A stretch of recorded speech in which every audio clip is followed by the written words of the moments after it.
Galera, boa noite. Deus abençoe vocês. Gente, estou muito feliz de estar aqui com vocês e estar vendo isso. Muito feliz mesmo. Para quem não sabe, o presbitério do qual nós fazemos parte, todas as nossas igrejas fazem parte, é um presbitério novo. É um presbitério que foi criado há pouco tempo. E uma das razões pelas quais esse presbitério foi criado foi a afinidade e a similaridade da filosofia ministerial que essas igrejas têm, que é a igreja do Geisel, a igreja de Intermares, a igreja do Bairro dos Estados e a igreja de Tambaú tem tanto a similaridade na filosofia de ministério, na forma de exercer o chamado para o qual Deus nos vocacionou, como também a amizade que nós temos entre os pastores, não é? E eu fico muito feliz de ver isso acontecendo, porque isso é algo que nós já sonhávamos, já tínhamos a expectativa, e como vocês viram, não vai parar por aí. Eu gostaria que vocês orassem bastante, para que realmente, de fato, pudéssemos viver como igreja. Eu sei que cada igreja local, das que fazem parte do nosso presbitério, tem sido muito atuante, tem suas próprias demandas, tem as suas próprias missões, mas isso aqui é muito bom, e eu espero que a gente possa se fortalecer cada vez mais e caminhar cada vez mais junto. Amém? É muito bom em todos os sentidos, facilita até sair casamento, tá bom? Então, você, se está no deserto aí, vá orando já, porque quem sabe isso aqui não é resposta de oração para você, meu irmão. Então, vamos lá. Amém? Diga amém não, senão você se entrega. Mas vamos lá. Galera, lá na nossa igreja, nós estamos numa série nos cultos jovens. Nós estamos falando sobre apologética nesses últimos sábados. E eu vou pedir licença ao pessoal aqui da igreja que já ouviram essa mensagem, porque eu vou repetir uma das mensagens que nós ministramos lá. De uma maneira muito simples, nós podemos dizer que a apologética é a defesa da fé. Aí podemos perguntar, que fé? Da fé cristã. Aí podemos perguntar novamente, que fé cristã? Porque podemos falar do catolicismo e do protestantismo. Aí você, obviamente, protestantismo, né? E aí surge novamente a pergunta, mas que fé cristã protestante? Reformada, pentecostal, neopentecostal?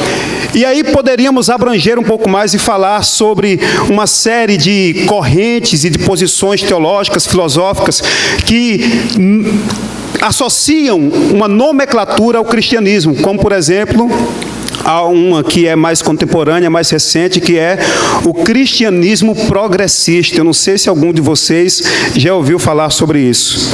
A filosofia progressista, basicamente, o que é que ela ensina? Ela ensina que o progresso é a mola propulsora da humanidade, e que a mola propulsora do progresso é a mudança. Por isso, a humanidade precisa estar constantemente mudando para o seu bem. E aí, quando você pega essa filosofia e traz para o cristianismo, a ideia é que o cristianismo, ele precisa se desvincular dos seus dogmas, das suas verdades plenamente estabelecidas, e ela precisa ser mais tolerante. É muito parecido com o liberalismo, em certo sentido. Para você ter ideia, só abrindo um parênteses aqui, em 1996 foi criada a Associação para o Cristianismo Progressista, lá em Cambridge. E aí eles fizeram 8 declarações, que é uma espécie de mini confissão de fé deles. Na declaração número 6, eles falam o seguinte, que o cristianismo deve buscar muito mais o questionamento do que a convicção dogmática, e deve valorizar muito mais as incertezas do que as convicções. Esse é o posicionamento do cristianismo, e aqui nós estamos falando de uma palavra que é associada à fé, cristianismo progressista. Poderíamos falar sobre a teologia da missão integral, poderíamos falar sobre o cristianismo neopuritano, poderíamos falar sobre uma série, como repito, de palavras que foram associadas a essa definição do que é ser cristão. E aí, por que é que isso acontece? O que é que leva pessoas, movimentos, grupos a enveredarem por esse caminho? Existem muitas razões, mas eu acredito que uma das mais fortes é que as convicções pessoais, aquilo que está cristalizado, sedimentado no coração e na vida dessas pessoas que se dizem cristãs, é mais forte do que a influência do Evangelho de moldar, de transformar e de determinar o que é a sua vida. E eu quero falar um pouco sobre isso nessa noite com vocês, sobre a importância de sermos, de fato, moldados não pelas nossas convicções, não pelas influências que nos cercam, não pelas correntes que nós conhecemos, mas pelo Evangelho de Cristo. Porque só existe um Deus, só existe uma verdade e só existe um caminho. E eu quero meditar com vocês nessa noite sobre isso, com base no texto que se encontra em Lucas, capítulo 5, a partir do verso 37. Texto bem conhecido, onde a palavra de Deus diz assim: e ninguém põe vinho novo em odres velhos, pois o vinho novo romperá os odres, entornar-se-á o vinho, e os odres se estragarão.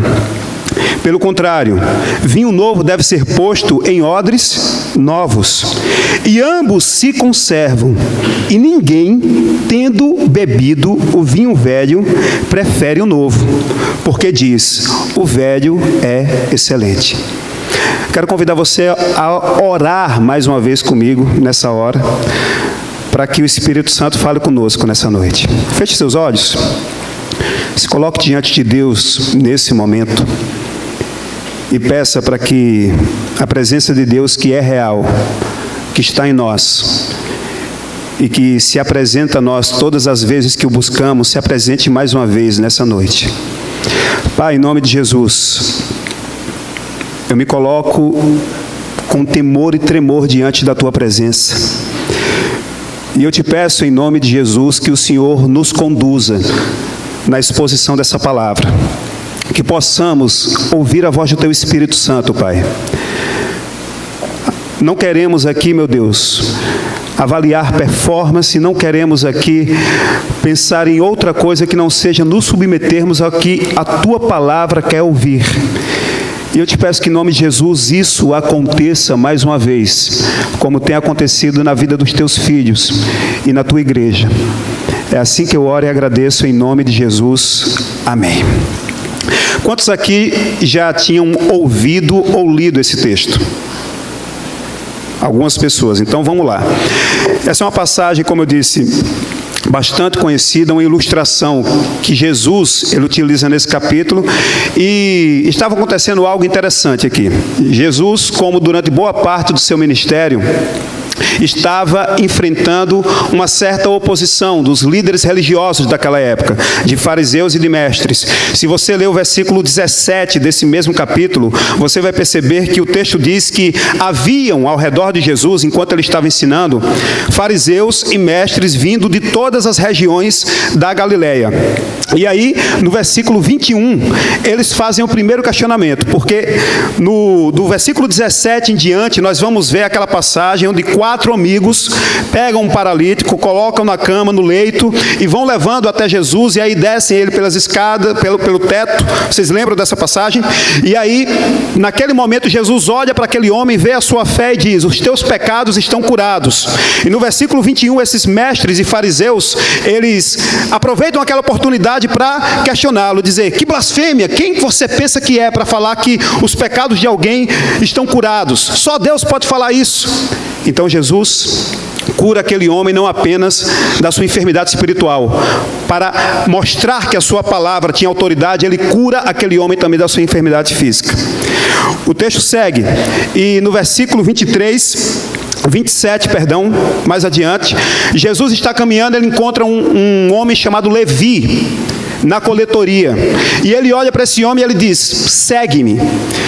Quando nós vemos essa passagem, parece uma coisa sem muita importância dentro dessa narrativa, mas os coletores de impostos, para aquele contexto, representavam pessoas que eram extremamente malquistas na sociedade, eram pessoas rejeitadas, porque além de servirem ao poder que subjugava aquela nação, eles eram empregados do Império Romano, eles também extorquiam os seus próprios compatriotas.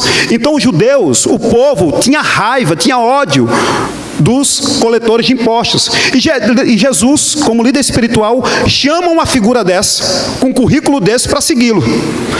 Não fosse o bastante, o Levi, que é o Mateus do Evangelho, ele, além de seguir Jesus, também dá um banquete para Jesus e convida várias pessoas que tinham a mesma índole e a mesma fama que ele tinha. E quando os fariseus e mestres, mais uma vez, olham aquela situação, eles novamente aproveitam para quê? Para questionar o que Jesus estava fazendo. Para questioná-lo, porque ele estava comendo com ladrões, com hipócritas, com corruptos. E Jesus, mais uma vez, responde dizendo: olha, eu não vim para os sãos, eu vim para os doentes. E o texto continua. E quando o texto continua, mais uma vez, esses líderes, fariseus, religiosos, no versículo 33, olham não apenas para Jesus, porque eu acho que eles estavam cansados de questionar Jesus. Eles olham agora para os discípulos de Jesus e fazem uma comparação e dizem: Jesus, os discípulos de João Batista, eles jejuam, eles buscam um fortalecimento espiritual, e os teus discípulos não, os teus discípulos só comem. Os teus discípulos, eles se banqueteiam, os teus discípulos, eles não buscam essa disciplina. E Jesus, mais uma vez, dá uma resposta. O que eu quero mostrar para vocês aqui é que havia uma clara intenção no coração daqueles homens, não de compreender o que Jesus estava falando, não de entender qual era a sua missão, nem mesmo de possivelmente aceitar aquela mensagem que podia salvar a vida deles. A intenção deles já estava pré-determinada antes deles estabelecerem o primeiro diálogo. Eles só aceitariam o ensino de Jesus, o ministério de Jesus, a postura de Jesus, se esse ensino, essa postura, esse ministério se encaixassem naquilo que eles já tinham estabelecido como verdade para si próprios. Não havia uma intenção de se submeter, havia uma intenção de amoldar Jesus a conveniência e as convicções que eles tinham, e se isso não acontecesse, confrontá-lo. E quando nós olhamos, depois de todo esse contexto, Jesus trazendo essa figura do odre velho e do vinho novo, nós vamos entender um pouco por que é que esta parábola está colocada aqui. Porque nessa parábola, Jesus ele apresenta um fechamento de tudo aquilo que estava acontecendo no capítulo 5, mostrando a hipocrisia que aqueles homens tinham e que eu e você possivelmente podemos ter. Ele começa falando sobre essa figura do odre velho e do vinho. E eu quero pegar essas duas figuras para nós entendermos o que é que elas significam dentro desse contexto. Quando eu ouvi essa parábola pela primeira vez, há muito tempo, eu tinha a ideia de que o odre era uma bacia de barro, alguma coisa de madeira nesse sentido, mas não. O odre, ele é uma espécie de cantil. Sabe aqueles cantis de colocar água feito de couro? Não sei se você já assistiu algum filme antigo onde a pessoa está passeando pelo deserto e aí ela tem aquele recipiente onde guarda água, que é como se fosse uma bolsinha de couro com um bico na parte mais fina. Pronto, aquilo dali é o odre. E Jesus fala sobre um odre velho. Por que ele fala isso? Porque o odre, por ser feito de couro, quando envelhece, perde uma propriedade que o couro tem, que é o colágeno, que lhe permite ter o quê? Elasticidade, que permite que ele se expanda um pouco mais. Quando o odre fica velho, o couro fica enrijecido e é muito difícil que aquele couro ele consiga ser modificado. E aí quando o vinho novo entra, porque vocês sabem que o vinho ele sofre o processo de fermentação, e quando ele sofre o processo de fermentação dentro de um ambiente fechado, há uma pressão, há uma expansão, porque ele libera gases, ele passa por todo aquele processo químico que eu não vou saber explicar aqui para vocês, mas que vocês já entenderam. Então, quando isso está acontecendo dentro de um odre velho, o odre ele não consegue suportar essa pressão interna, essa força que modifica a sua forma, e ao invés de comportar aquele conteúdo que está provocando mudança dentro dele, ele se rompe e aquele conteúdo se esvai. Vamos pensar sobre o odre. Quando Jesus fala sobre o odre velho, a que ele estava se referindo? Pensando em todo o contexto que nós vimos agora há pouco. Aqueles homens que o estavam questionando. aqueles líderes e mestres religiosos que davam os claros sinais de que tinham no seu coração, no seu interior, uma posição muito bem estabelecida, enrijecida, em relação ao que criam, em relação ao que aceitariam, em relação ao que achavam certo, em relação ao que achavam errado.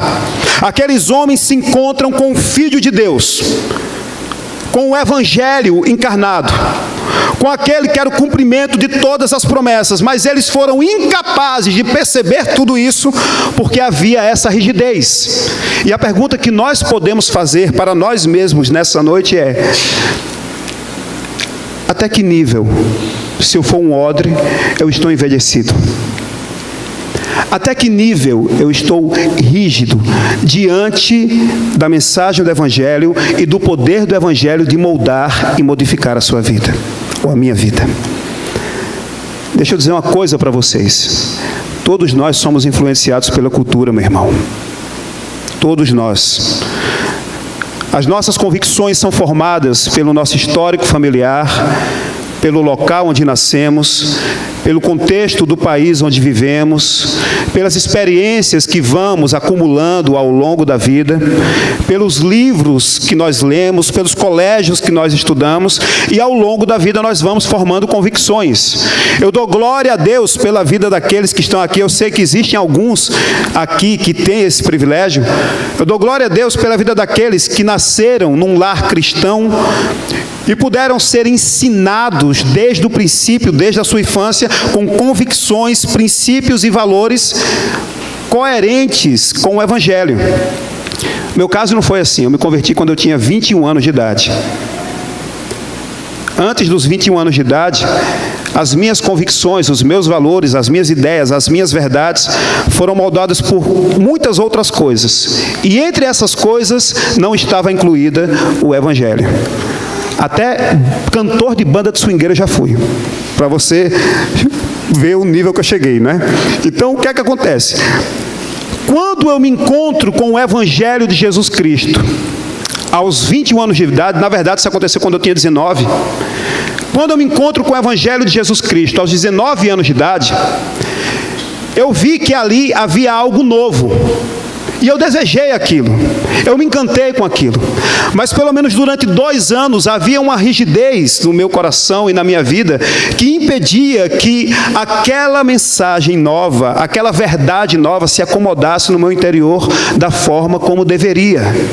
E aqui, queridos, para ficar muito claro, eu não estou questionando a soberania de Deus, a ação soberana do Espírito Santo que converte os corações, é Ele que convence o homem da justiça, do pecado e do juízo, é Deus que nos converte. Se Deus não nos amasse primeiro, nós não o amaríamos.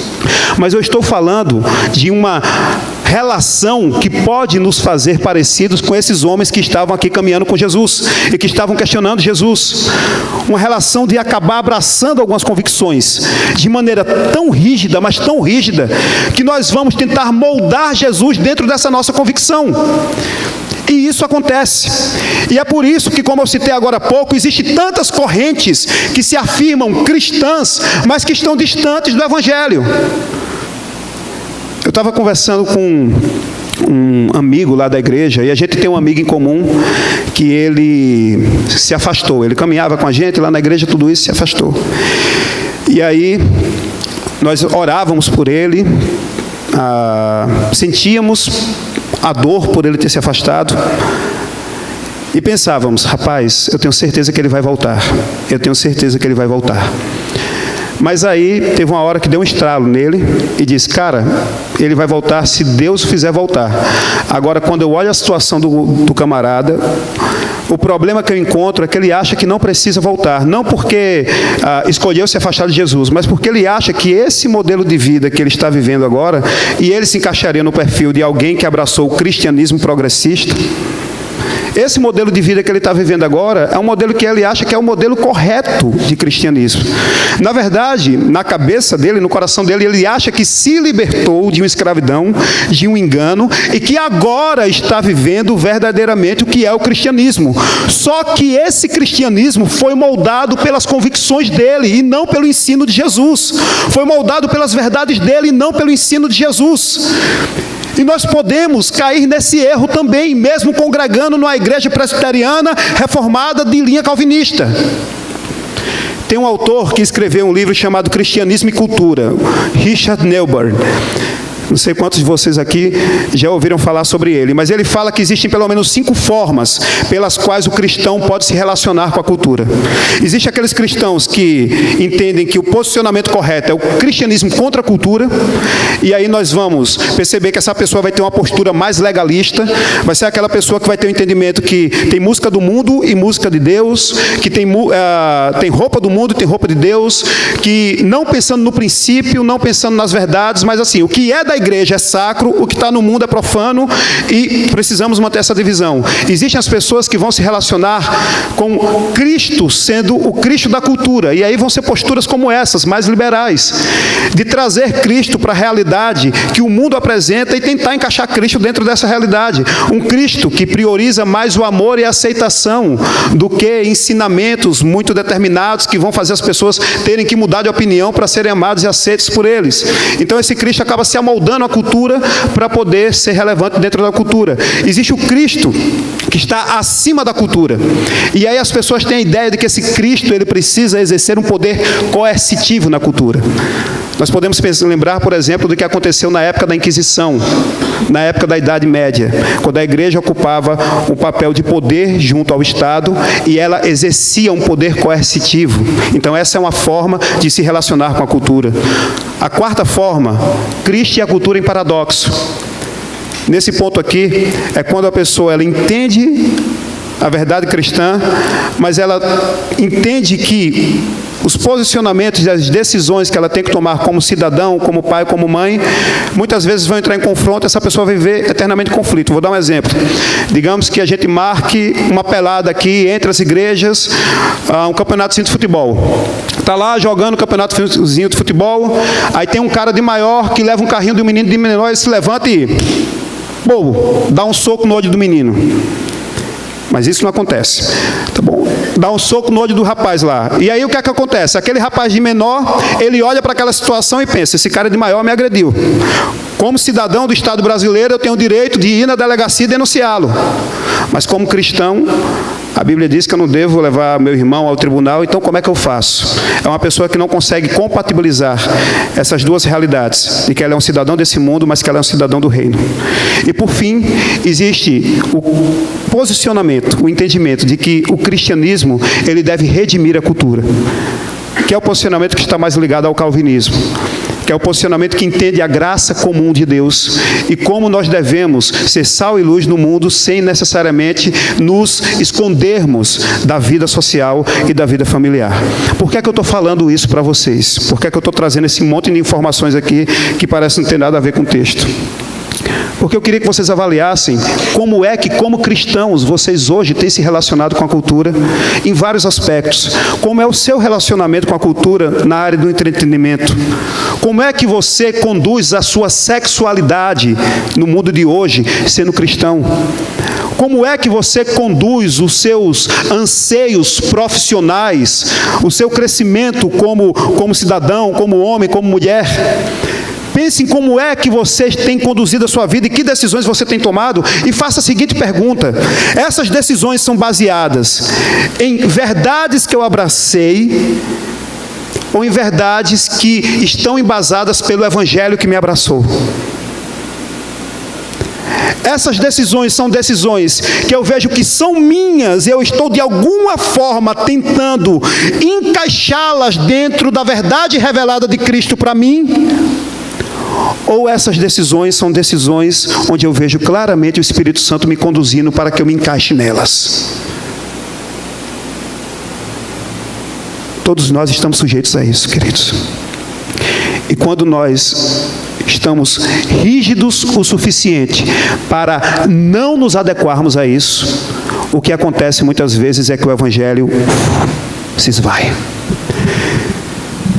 Tem um autor que escreveu um livro chamado Cristianismo e Liberalismo, é o Martian, e ele fala o seguinte, ele diz que o que é que aconteceu com o liberalismo?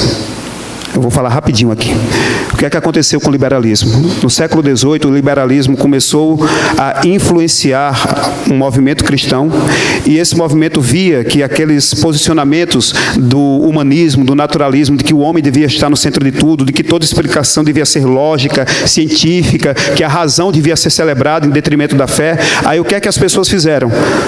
Ao invés de elas rejeitarem essa ideia, elas se encantaram com essa ideia, isso se enrijeceu no coração delas, e elas entraram num conflito, dizendo, olha, isso parece ser incompatível com o cristianismo, mas eu não consigo abrir mão disso, eu estou crendo nisso. Então o que é que eu faço? Eu vou trazer o cristianismo e amoldar isso aqui.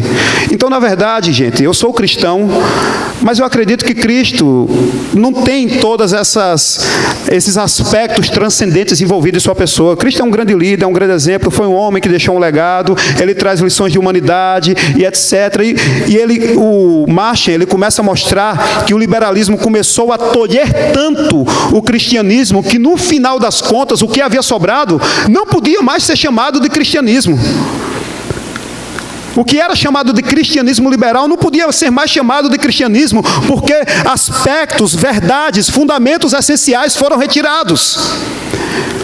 E quando nós fazemos isso, por conta das nossas conveniências e das nossas verdades, e escolhemos aspectos da vida cristã, da fé cristã, do comportamento cristão para trazer para a nossa vida, porque esses aspectos não nos confrontam, talvez nós não estamos também vivendo o Evangelho.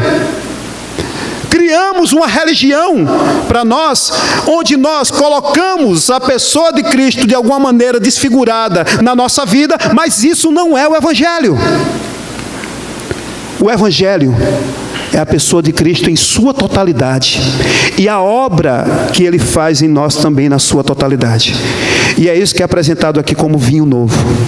Quando Jesus diz que o vinho novo, quando entra no odre velho, ele promove esse rompimento, essa expansão, ele está trazendo a realidade da mensagem que ele estava apresentando para o mundo naquele momento. A mensagem de Jesus é transformadora, a mensagem de Jesus muda, a mensagem de Jesus molda. Jesus não vem para fazer reparos em nós. A palavra dele aqui não é que o odre pode ser costurado, ele tem que ser trocado. Se você for ver todas as referências que são utilizadas, ou pelo menos a maior parte delas, das referências que são utilizadas no Novo Testamento, para falar desse momento que eu e você já vivemos, de nos encontrarmos com Jesus Cristo, de sermos convencidos pelo Espírito Santo e de termos a nossa vida transformada, na maior parte das referências que são utilizadas para descrever esse momento, há uma mudança radical, há um renascimento, não há um conserto, não há uma mudança parcial. João capítulo 3, verso 3 diz o quê? Necessário para vocês é nascer de novo. 2 Coríntios capítulo 5, verso 17.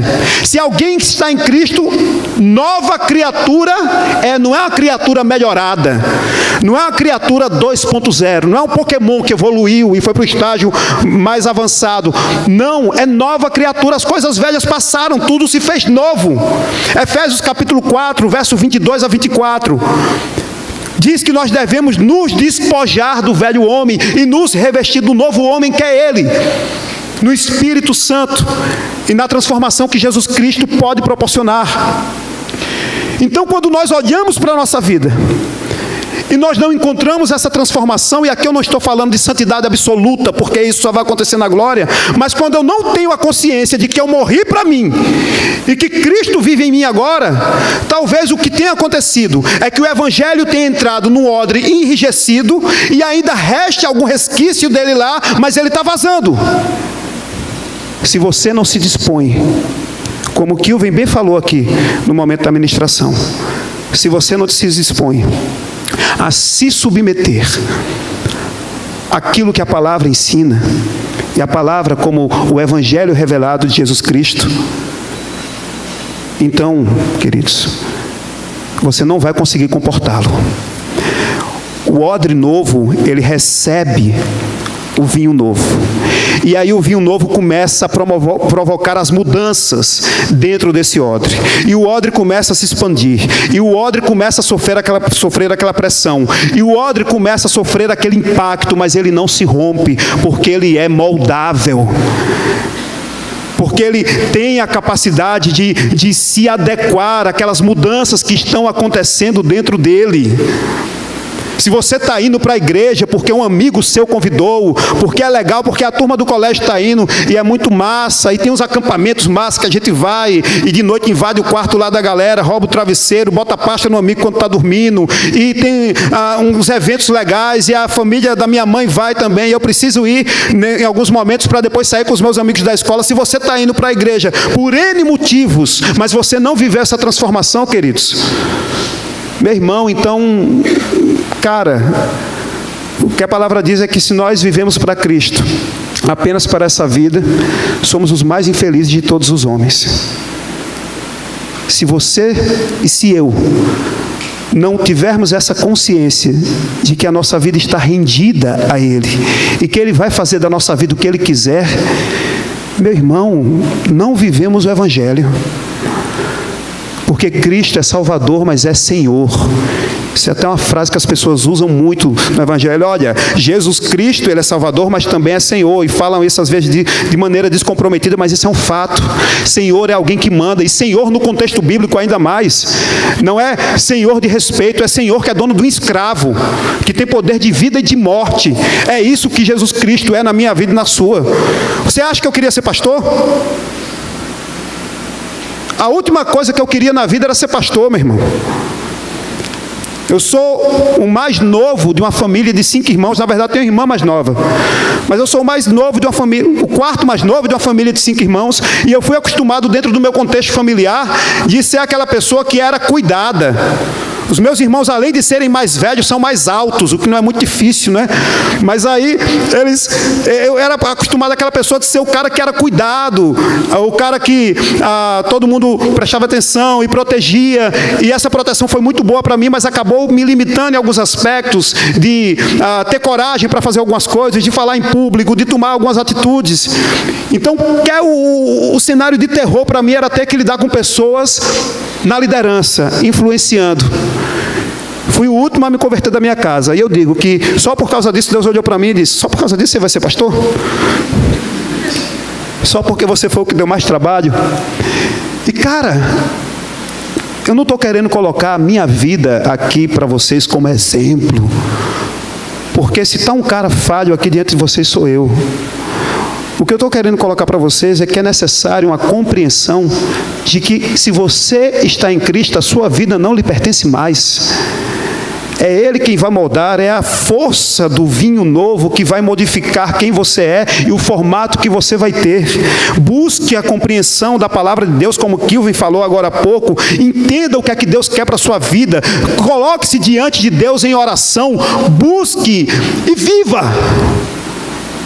Viva, para que o Evangelho não se esvaia. Por fim, eu acho interessante esse texto, porque ele vai dizendo o seguinte, eu vou ler de novo. E ninguém põe vinho novo em odres velhos, né? Pois o vinho novo romperá os odres, entornar-se-á o vinho e os odres se estragarão. Pelo contrário, vinho novo deve ser posto em odres novos, e ambos se conservarão. Quantos querem receber ou continuar com o vinho novo aqui na sua vida? Levante seu braço. Pode levantar, gente. Eu sei que o presbiteriano é mais tímidozinho, mas sabe, não vou pedir para você vir aqui na frente, não. Pode ficar tranquilo. Nós falamos demais do vinho novo e falamos, o vinho novo, tem até ministérios que levam esse nome, Ministério Vinho Novo, Projeto Vinho Novo para lá, vinho novo para cá, mas quando a gente chega no final do capítulo, o versículo 39 diz o seguinte: e ninguém teve do bebido o quê? Vai, gente, me ajuda. O velho prefere o novo, porque diz, o velho é excelente. Espera aí agora. Jesus vem falando do vinho novo, e depois diz, mas ninguém que bebeu o velho prefere o novo. Eu não sou enólogo, na verdade eu nem gosto de vinho, Se você me der um vinho francês de $20 mil a garrafa e sangue de boi para beber, eu vou fazer a mesma careta quando eu beber os dois. Para mim não tem diferença. Mas uma coisa eu sei, na verdade 2 coisas eu sei. Primeira, é que o vinho envelhecido da maneira correta realmente tem mais valor. E a segunda é que para um vinho envelhecer da maneira correta, ele precisa estar devidamente conservado e armazenado. Eu acho interessante que nós nos apegamos demais a uma palavra dentro da caminhada cristã. Na verdade, há uma frase. Essa frase é primeiro amor. Aquele momento mágico onde o Espírito Santo abre os seus olhos e você percebe que há uma salvação e Deus gera fé no seu coração e você chora e você ri e você percebe que a partir daquele momento a sua vida não vai ser mais a mesma e a gente vive aquela intensidade dura por alguns dias, às vezes por alguns meses, e nós ficamos empolgados e parece que nada mais na nossa vida importa, mas depois de muito tempo, na maioria dos casos, as pessoas falam, olha, é preciso voltar ao primeiro amor, é preciso voltar ao primeiro amor, é preciso voltar ao primeiro amor. E aí cria-se uma ideia, que na minha concepção é equivocada, de que o primeiro amor é o ápice da vida cristã. No momento que você se converte, você chegou no ápice e a partir dali é a ladeira abaixo. Não é. O primeiro amor é um encontro verdadeiro que transforma a nossa vida. Mas, meu irmão, quando você é um odre que não é velho, mas é um odre novo, é um odre que foi transformado, era um odre que era velho, mas foi jogado fora e foi trocado. Quando você recebe o vinho novo do Evangelho no seu interior, e quando esse vinho começa a fermentar, se você tiver lacrado, e se essa verdade que entrou no teu coração, ela não se escorrer, se ela não fugir, se você não abrir mão daquelas verdades que você tem aprendido, e se você se comprometer em vivê-las e guardá-las e nutri-las, o Evangelho vai fermentar dentro da sua vida, o Evangelho vai maturar, o Evangelho vai ficar cada vez mais apurado, e você vai poder olhar para trás, você vai poder olhar para a sua história, você vai poder olhar para o momento em que você se converteu, e pensar como foi bom, como foi transformador, como foi maravilhoso, mas saudade eu não tenho, porque o que eu vivo hoje é ainda mais impactante, é ainda mais forte, é ainda mais real do que o que eu vivia no passado. Quando nós falamos sobre Jesus, nós estamos falando sobre uma pessoa e o Deus mais perfeito que poderia existir. Nós estamos falando sobre alguém que nunca nos decepciona quando nós o buscamos. Sempre que nós buscamos a Cristo, nós nos encantamos com Cristo. Nós somos impactados com Cristo. Nós somos transformados por Cristo. Não há um momento em que de fato entremos na presença de Deus, seja em oração, seja em adoração, onde de fato nosso coração e a nossa mente estejam cativas ao trono da graça, que isso não nos dê a sensação de que nós estamos vivendo a melhor coisa da vida. O problema é que talvez você seja um